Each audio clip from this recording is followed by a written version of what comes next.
에스겔 36장 말씀을 펴놓으시고 말씀을 같이 보면서 오늘 너희는 내 백성이 되고라는 제목으로 말씀의 은혜를 함께 나누겠습니다.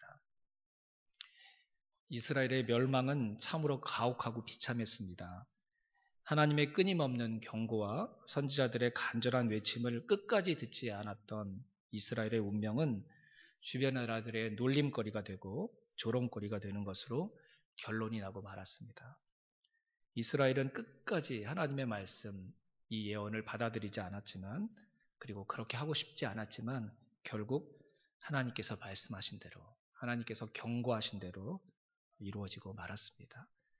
많은 이스라엘 백성들은 아수르와 바벨론의 포로로 끌려갔고, 비천한 사람들, 특별히 낮은 계층의 사람들은 이스라엘을 정복한 나라들의 필요에 따라서 본토에 남아 정복자들의 요구와 명령에 의해 움직여야 되는 초라한 신세가 되고 말았습니다. 더 이상 희망도 없었고, 이스라엘의 땅은 황폐한 폐허가 되었고, 무너진 이스라엘은 주변 나라들의 식욕을 채워주는 먹잇감과 놀잇감으로 전락해버리고 말았던 것입니다. 바벨론 강가의 포로로 끌려갔던 이스라엘 백성들을 향해 바벨론 사람들이 이렇게 조롱하면서 얘기했습니다. 어디 한번 너희들의 성전이 있는 곳을 바라보고 노래를 한번 불러봐라. 너희들이 그 땅에 있으면서 했던 그 노래 한번 불러봐라. 그렇게 놀려댔습니다. 억지로 부르는 노래가 눈물 속에 이어져 갔던 시간들. 그것이 바벨론 강가에 있었던 포로로 끌려갔던 이스라엘 백성들의 삶이었습니다. 무너진 이스라엘 나라를 항상 누리고 있었던 주변 나라들 중에 하나였던 에돔도 이제는 이스라엘과 유다 땅이 내 땅이다. 우리 자손들에게 물려줄 수 있는 우리의 기업이 되었다. 라고 호언장담하면서 폐허가 된 이스라엘 땅을 하나씩 하나씩 침략해서 자신들의 땅으로 삼고 있었습니다. 왜 주변 나라들까지 평상시에는 이스라엘을 향해 얼굴도 들지 못했던 주변 나라들까지 이렇게 이스라엘을 가지고 놀고 있었을까요? 이스라엘이 이미 완전히 멸망했다고 그들은 믿었기 때문이었습니다. 이스라엘의 상태는 이제 사망 선고를 받고 사망한 죽은 나라라고 그들은 생각했기 때문이었습니다. 무슨 일이 있어도 그 어떤 사람이 나타나도 이스라엘은 다시 회복할 수 없다고 그들은 굳게 믿었기 때문이었습니다. 모두가 다 그렇게 얘기할 때, 모두가 이스라엘은 완전히 멸망했다고 이야기할 때, 이 상황 가운데서 우리 하나님은 이스라엘의 회복을 말씀하고 계십니다. 세상과 다른 말씀을 하고 계시는 것입니다. 그리고 모두가 절망하고 있을 때 하나님의 말씀처럼 희망을 붙들고 끝난 것이 아니라 이스라엘이 회복될 것이라는 소망을 가지고 살았던 또 한 명의 사람이 있었습니다. 그가 누굴까요, 여러분? 에스겔 선지자입니다. 우선 모두가 끝났다고 얘기할 때 어떻게 에스겔 선지자 홀로 회복을 기대하고 소망할 수 있었을까? 우리는 그 문제를 먼저 한번 생각해 보도록 하겠습니다. 나 외에 모든 사람이 다 절망을 얘기하고 끝을 얘기하고 더 이상 회복될 수 없는 불가능한 상태라고 얘기할 때 홀로 그 가운데 회복의 소망을 얘기할 수 있었던 이유가 무엇일까? 그걸 믿을 수 있었던 근거는 무엇일까? 그것을 한번 살펴보자는 것입니다. 이 이유를 찾으려고 한다면 에스겔 선지자가 지금 누구의 말을 전하고 있는지, 어떤 말을 하고 있는지를 살펴보아야 합니다. 에스겔 선지자가 지금 누구의 말을 전하고 있습니까? 여호와 하나님의 말입니다. 현재 내가 처한 상황하고는 다르지만 희망, 회복을 말씀하시는 하나님의 말씀을 에스겔 선지자가 증거하고 있다는 것입니다. 이것이 세상과 다른 말을 할 수 있고 세상과 다른 희망을 붙들 수 있었던 가장 중요한 이유였습니다. 한번 따라해 봅시다. 희망의 말을 들으면 희망이 생깁니다. 시작. 희망의 말을 들으면 희망이 생깁니다. 맞습니다, 여러분. 우리가 희망과 소망을 붙들기를 원한다면 희망과 소망에 대해 말하는 말을 들어야 합니다. 절망의 세상에 유일하게 우리에게 희망을 주실 수 있는 분, 그 유일하게 우리를 회복시킬 수 있는, 우리 안에 회복을 만들어내실 수 있는 분은 오직 우리 하나님 한 분뿐이신 줄로 믿습니다. 하나님은 그렇게 하실 수 있으니까 회복을 말씀하시는 것이고, 하나님의 백성들에게, 하나님의 선지자에게 회복과 희망을 노래하라고 부탁하셨던 것입니다. 하나님이 누구십니까, 여러분? 하나님은 당신이 생각하시는 것을 말씀하시는 분이시고 당신이 말씀하신 것을 그대로 이루시는 분이신 줄로 믿습니다. 모두가 이스라엘의 멸망을 예상하지 않았지만 하나님은 이스라엘 백성들이 하나님의 백성이지만 멸망할 것이라고 말씀하셨습니다. 그리고 당신의 그 말씀대로 이루셨습니다. 하나님은 그런 분이십니다. 당신이 생각하신 것을 말씀하시는 분이시고 그 말씀하셨던 것을 이루시는 분이 바로 저와 여러분이 믿는 하나님이요 이스라엘의 하나님이셨습니다. 하나님께 희망, 회복은 그냥 하나님께서 막연히 원하시는 막연한 소원이 아닙니다. 하나님 당신의 생각이고 하나님 당신의 계획이고 하나님께서 곧 이루실 당신의 실제 일인 줄로 믿습니다. 에스겔이 세상의 말을 듣지 않고 이런 하나님의 말씀을 들으니까 그의 안에 에스겔 선지자의 마음과 그의 삶 가운데 희망과 소망이 자리 잡힐 수 있었던 것입니다. 우리는 지금 참 어렵고 힘든 상황 가운데 처해져 있습니다. 이럴 때일수록 우리가 유념해야 될 것이 바른 것을 선택하면서 살아야 된다는 것입니다.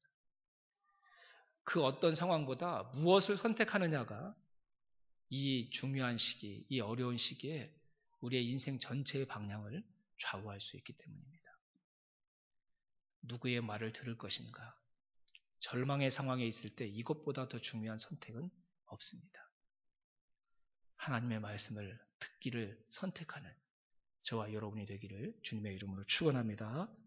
유일하게 우리에게 회복을 주실 수 있는 분, 또 그것을 이루실 수 있는 유일한 하나님, 그분의 말씀을 들을 때 저와 여러분 안에 소망이 만들어지고 희망의 노래가 다시 회복되게 될 줄로 믿습니다. 지난 2달 동안 제가 가장 많이 했던 말이 말씀 함께 읽읍시다. 말씀 함께 들읍시다. 말씀 함께 묵상합시다. 였습니다. 그냥 묵상합시다. 그냥 함께 기도합시다. 그냥 함께 우리 말씀을 듣고 읽어봅시다. 그렇게 말씀드렸던 것이 아닙니다. 정말 희망을 붙들고 싶은 간절한 마음에서 그렇게 외쳤습니다. 우리 공동체가 세상에 진정한 소망을 붙드는 방법이 있다는 것을 세상 사람들에게 보여주고 싶어서 그렇게 말씀에 더 가까이 가자고 외치고 부탁을 드렸던 것입니다. 한번 해보고 싶었습니다. 아무리 큰 절망이라도 그 절망으로부터 우리를 건져내실 분이 계시다는 걸 저와 여러분의 삶을 통해서 세상 가운데 보여주고 싶었습니다. 말씀을 들으면 소망이 생긴다는 것이 우리의 헛된 구호가 아니라 정말 그렇게 말씀을 가까이 하면 절망 가운데 있었던 우리의 심령과 인생 가운데 하나님께서 소망을 만들어 주신다는 사실을 세상 가운데 특별히 우리 자녀들에게 보여주고 싶었던 것입니다. 말씀에 더 집중하면 절망을 이길 더 큰 희망이 그 말씀으로 인해 우리의 삶 가운데 하나님께서 만들어내실 기적이 된다는 것을 한 번쯤 꼭 경험해 보고 싶었던 것입니다. 이렇게 힘들 때 이렇게 말씀을 더 붙들고 살아감으로 하나님을 세상에 보여주고 싶었습니다. 우리의 진정한 소망은 우리가 그동안 붙들었던 그것이 아니라 하나님이시고 그분의 말씀으로 인해서만 가능하다는 사실을 보여주고 싶어서 말씀 함께 읽읍시다. 말씀 함께 들어봅시다. 말씀 함께 묵상합시다. 이렇게 외쳤던 것입니다. 하나님의 말씀을 붙들고 그 말씀 앞에 더 가까이 가면 그 말씀을 듣기로 그 말씀을 읽기로 그 말씀을 더 많이 보기로 결단하면 반드시 저와 여러분 안에 하나님께서 에스겔 선지자 인생 가운데 역사하셨던 것처럼 절망 가운데 소망을 만들어 주실 줄로 믿습니다. 이 삶으로 나아가는 저와 여러분이 되기를 주님의 이름으로 축원합니다. 두 번째 한번 따라해 볼까요? 내가 아니라 하나님이 우리의 소망의 이유입니다. 내가 아니라 하나님이 우리 소망의 이유입니다. 아멘. 무너지고 폐허가 된 이스라엘이 이제 자신의 것이 되고 자신 후손들의 기업이 될 것이라고 에돔이 큰 소리를 쳤다고 이야기를 했습니다. 여러분 35장 10절 말씀을 한번 보실까요? 한 장 앞으로 가셔서 35장 10절, 에스겔 35장 10절입니다. 같이 한번 읽어보겠습니다. 너는 나 주가 유다와 이스라엘을 돌보는데도 감히 말하기를 그 두 민족과 그 두 나라가 내 것이 될 것, 내 소유가 될 것이라고 하였다. 네, 아멘. 에돔이 이제 폐허가 된 이스라엘, 저 멸망당한 이스라엘, 그리고 저 유대 땅 다 우리의 거야, 내 거야. 내 자손들에게 내가 기업으로 물려줄 우리의 소유가 될 거야. 이렇게 호언장담하니까 하나님께서 그들에게 더 큰 소리로 호통치시면서 말씀하시는 겁니다. 내가 여전히 그 땅을 다스리고 있는데, 내가 그 땅을 여전히 돌보고 있는데 감히 그런 말을 한다고? 그러면서 35장의 내용이 뭐죠? 에돔을 향한 심판과 멸망을 하나님께서 선언하시는 내용이 35장의 내용인 것이죠. 개역개정 성경에 보니까 이 10절 말씀이 그렇다고 그랬죠. 에돔이 유다와 이스라엘이 내 소유가 되고 내 기업이 될 것이라고 큰 소리 치니까 그러나 여호와 하나님께서 여전히 거기에 계셨더라. 이렇게 기록되어 있다고 그랬어요. 폐허가 된 이스라엘 땅, 그 땅이 어떤 땅입니까, 여러분? 하나님의 백성들이 하나님을 버린 땅이었습니다. 쉼없이 하나님의 계획과 하나님의 뜻을 당신의 백성들에게 이야기해 주었는데도 귀를 막고 그 얘기를 듣지 않고 그 말씀을 듣지 않고 결국 끝내 하나님 앞에서 멸망당한 하나님을 버린 하나님의 백성들의 땅이었습니다. 거룩한 하나님의 이름을 땅에 떨어뜨렸던 폐역한 당신의 백성들이 폐허로 만들어버린 땅이었습니다.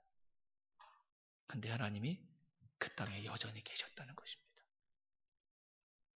그런 인간 같지도 않은 배은망덕한 당신의 백성들을 여전히 그 땅 가운데 계셔서 그들을 돌보고 계셨다는 것입니다.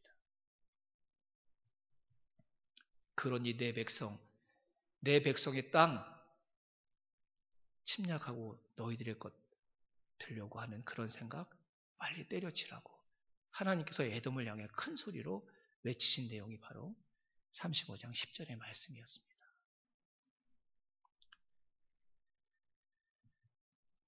하나님은 이제는 하나님이 나를 떠나시겠지 라고 생각하는 그 상황에서도 우리를 떠나지 않으시는 분이 우리 하나님이신 줄로 믿습니다.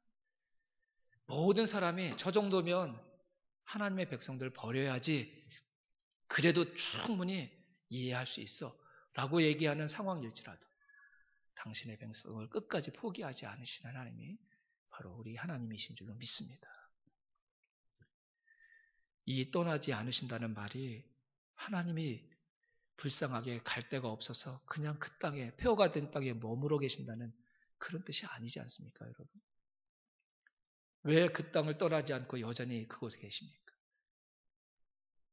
스스로 자신의 나라를 멸망시켰던 당신의 백성들이 있는 그 이스라엘 땅을 떠나지 않고 왜 하나님께서 그곳에 머물고 여전히 그들을 돌보고 계십니까? 다시 돌아올 당신의 백성들을 기다리기 위해서였습니다. 당신의 백성들이 다시 돌아오기 위해 필요한 일들을 그들을 위해 손수 하나님께서 친히 하시기 위해 그 땅을 떠나시지 않고 그 땅에 여전히 머물러 계셨던 것입니다. 에돔처럼 이방 나라들이 그 땅을 차지하고 있으면 당신의 백성들이 약속한 대로 다시 돌아올 그때 혹시나 그 여전히 머물러 있는 이방 민족들 때문에 돌아오지 못할까 봐 그들이 그 땅에 주인으로 남지 못하도록 그 장애물들을 제거하시기 위해 하나님을 버렸던 하나님의 백성들의 그 땅, 하나님은 떠나시지 않고 그곳에 머물러 계셨던 것입니다.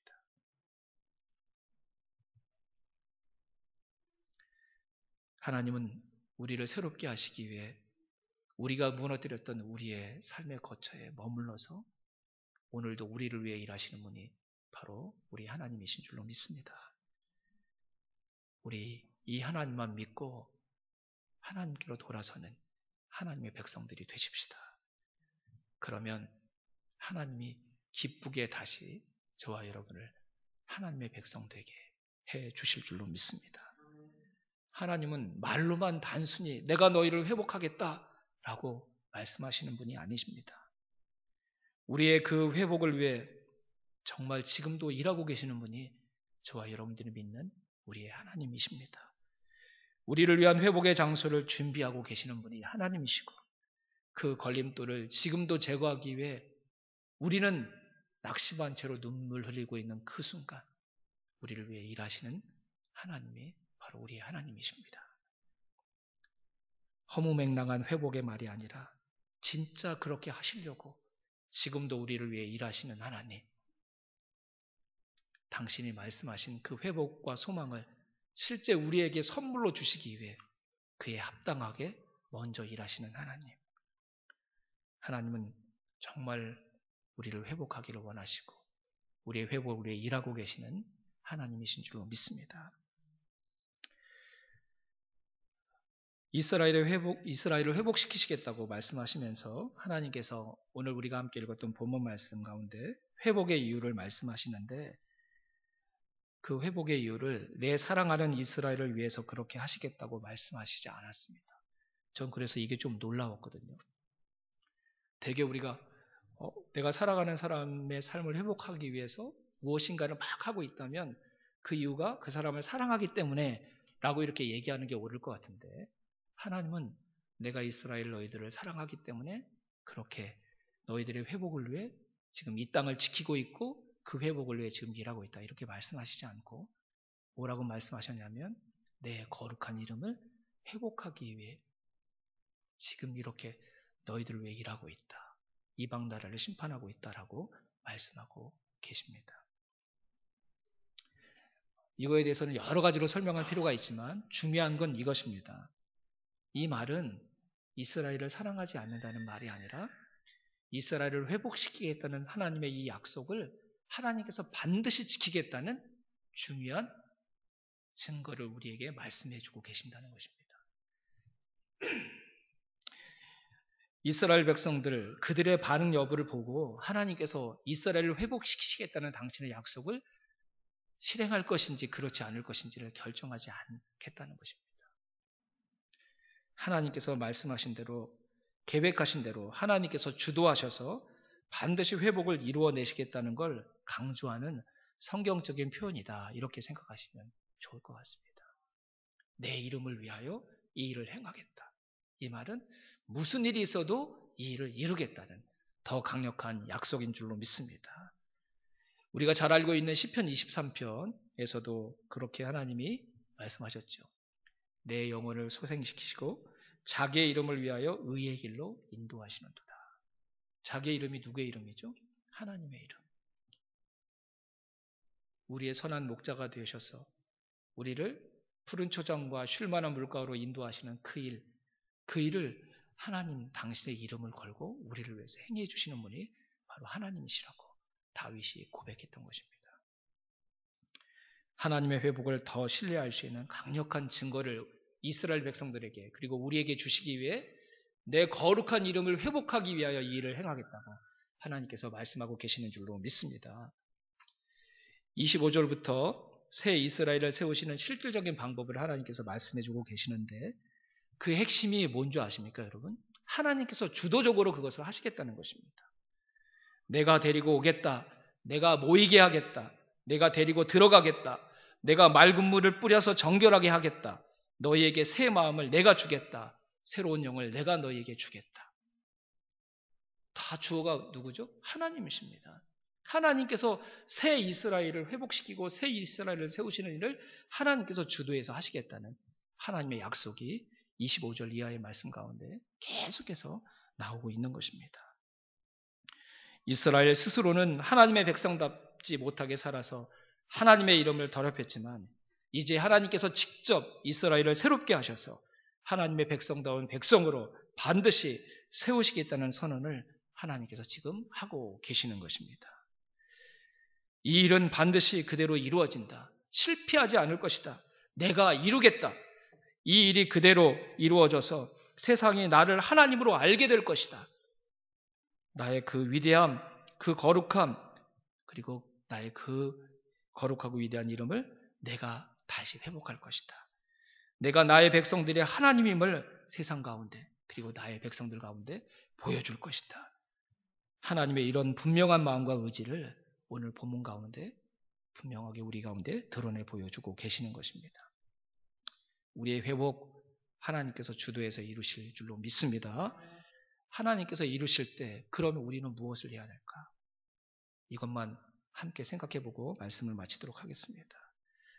하나님께서 주도하셔서 우리에게 주시는 소망의 약속들을 실제로 이루실 때, 우리의 회복을 만들어 가실 때, 그럼 우리는 무엇을 해야 될까? 희망의 끈을 놓지 말아야 합니다. 한번 따라 합시다. 희망의 끈을 놓지 맙시다.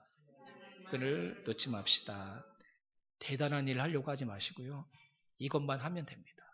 희망의 끈을 놓지 않는 것. 저와 여러분들이 꼭 이것을 해낼 수 있기를, 할 수 있기를 주님의 이름으로 축원합니다. 그런데 이것도 쉽지 않은 게 우리의 현실입니다. 온통 우리를 절망하게 만드는 상황들이 계속 이어지고 있습니다. 특별히 믿음을 지키면서 살려는 우리의 삶은 더 큰 절망의 도전에 직면하게 됩니다. 이런 상황에서 그러면 우리는 무엇을 해야 될까? 나는 무엇을 해야 되는 것일까? 우리 안에 희망을 만들어내는 유일한 통로가 막히지 않도록 해야 합니다. 우리 안에 희망을 만들어내는 유일한 통로가 무엇이라고 말씀드렸습니까, 여러분? 하나님의 말씀. 하나님의 그 말씀. 우리를 반드시 회복하시겠다고 약속하신 하나님의 말씀을 쉬지 말고 들어야 할 줄로 믿습니다. 우리를 반드시 회복하시겠다고 약속하셨기에 우리가 폐허로 만들어버렸던 우리의 인생의 자리에 여전히 머물러 계시면서 우리를 위해 일하고 계시는 하나님의 그 말씀을 계속 읽어야 될 줄로 믿습니다. 우리를 온전히 회복하시기 위해 당신의 이름을 걸고 성령님과 함께 우리의 삶에서 지금도 일하고 계시는 하나님의 음성 집중해서 묵상하고 또 묵상해야 될 줄로 믿습니다. 희망은 우리의 노력으로 얻을 수 있는 것이 아닙니다. 희망은 하나님이 주시는 선물인 줄로 믿습니다. 희망은 하늘로부터 임하는 하나님의 능력인 줄로 믿습니다. 아무리 세상이 힘들어도 그것보다 더 큰 희망을 붙들 수 있다면 우리 그 힘든 일 이겨낼 수 있습니다. 그리고 힘든 상황 버틸 수 있습니다. 그리스도인의 가장 중요한 능력은 절망 중에서도 소망을 이야기하고 노래할 수 있는 힘을 가지고 있다는 사실에 있는 것입니다. 에스겔 선지자처럼 그 힘들고 어려운 시기에 선지자의 사명을 어떻게 감당할 수 있었을까? 어떻게 그 상황에서도 회복과 소망을 전할 수 있었을까? 그런 힘, 그런 용기가 어디서 나올 수 있었던 것일까? 에스겔 선지자 안에 그 힘과 용기가 있었던 것이 아니었습니다. 그가 전하기 위해 들어야 했던 하나님의 말씀이 바로 그의 안에 소망의 힘과 능력을 만들어낸 줄로 믿습니다. 하나님의 말씀이 에스겔을 절망의 시대 속에서도 쓰러지지 않게 먼저 그를 붙들어 주었기 때문이었습니다. 우리는 내가 얼마나 강한지를 세상에 보여주어야 하는 그런 사람들이 아닙니다. 하나님의 말씀의 강함, 하나님의 말씀의 능함, 하나님의 말씀의 위대함을 보여주는 것이 저와 여러분의 참 사명입니다. 말씀의 능력을 경험하는 자들이 진짜 그리스도인들입니다. 저와 여러분들이 이런 의미에서 진짜 그리스도인들이 다 되어갈 수 있기를 주님의 이름으로 축원합니다. 코로나 사태로 교회가 큰 위기를 맞았다고 사람들이 입을 모아 이야기합니다. 하지만 저는 믿습니다. 이는 우리가 진짜 그리스도인임을 보여줄 수 있는 기회를 하나님께서 우리에게 주신 것이라고 믿습니다. 교회가 한 번도 제대로 교회다움을 세상에 보여주지 못하니까 세상을 향해 교회가 정말 교회다움을 한 번 보여줄 수 있는 기회를 특별히 하나님께서 우리에게 주신 것이라고 저는 믿습니다. 절망적인 세상, 너무나도 힘든 상황들, 우리 주저하지 않고 희망을 얘기할 수 있습니까, 여러분? 오늘 이런 상황 가운데 내 주변에 있는 사람들에게 소망을 고백하면서 지금 살아가고 있습니까? 그리스도인들은 반드시 그래야 하는데 지난 2달 동안 우리의 입에서 나온 이야기들이 희망과 회복에 관한 이야기들이었습니까? 하나님은 일하고 계십니다. 우리도 우리를 뒤돌아봐야 될 줄로 믿습니다. 혹시 힘들고 어려운 상황에서 세상을 향해 소망과 회복을 얘기할 용기가 없다면, 또 그럴 힘이 내 안에 없다고 생각한다면, 그러면 지체하지 말고 다시 말씀으로 달려가는 저와 여러분이 될 수 있기를 주님의 이름으로 축원합니다. 우리 안이 먼저 소망과 회복에 대한 기대로 가득 차도록 더 말씀 읽고 더 말씀 듣고 더 말씀에 집중해야 합니다. 말씀이 우리를 변화시키는 경험을 저와 여러분들이 먼저 해야 됩니다. 몇 번 해보고 포기하지 말고 그렇게 될 때까지, 말씀이 정말 저와 여러분 안에 소망을 만들어낼 때까지, 하나님께서 그 일을 우리 안에 실제로 이루실 때까지, 그때까지 더 말씀을 간절히 붙들고 더 자주 말씀을 읽고 말씀을 꼭 내 심령으로 붙들면서 묵상해야 합니다. 그렇게 하면 하나님께서 정말 저와 여러분 안에 소망과 회복에 대한 기대로 우리 안을 먼저 채워주실 것이고, 자연스럽게 우리 주변에 있는 사람들에게 그들의 절망으로부터 하나님께서 그들을 일으켜 세우실 것이라고 고백하고 증거하는 자로 살아갈 수 있게 될 줄로 믿습니다. 말씀이 우리를 사로잡아 주시기를 주님의 이름으로 축원합니다. 우리가 말씀에 사로잡혀지게 되기를 주님의 이름으로 축원합니다. 우리가 우리 가정과 세상에 소망이 되길 예수 그리스도의 이름으로 축원합니다. 함께 기도하겠습니다. 우리 주신 말씀 붙들고 같이 이전처럼 같이 마음과 영으로 하나님께 기도했으면 좋겠습니다. 하나님, 말씀이 나를 사로잡도록 역사해 주시옵소서. 내가 말씀에 사로잡히는 자가 되게 해 주시옵소서. 그래서 절망 가운데 있는 이 세상에 소망과 회복을 담대하게 증거하고 알리는, 그래서 하나님을 보여주는 자로 살아갈 수 있게 해 주시옵소서. 힘들고 어려울 때 하나님의 그 존재와 말씀을 고백함으로 우리 자녀들에게 하나님을 붙들면 소망을 잃어버리지 않는다는 사실을 보여주는 부모, 선배 세대가 되게 하여 주시옵소서. 우리 말씀 붙들고 시간 함께 합심해서 기도하도록 하겠습니다. 기도하겠습니다. 우리 반드시 소망의 사람들이 되어야 합니다. 이 절망의 시대에 살고 있는 이 세상이 참된 소망을 얻을 수 있는 길은 하나님의 말씀을 듣는 당신의 백성들을 통해서만 가능한 일이기 때문입니다. 하나님의 말씀이 저와 여러분을 사로잡게 될 성령의 역사가 우리 가운데 일어나기를 주님의 이름으로 축복합니다. 하나님이 일하십니다. 말씀 앞으로 나아가면 됩니다.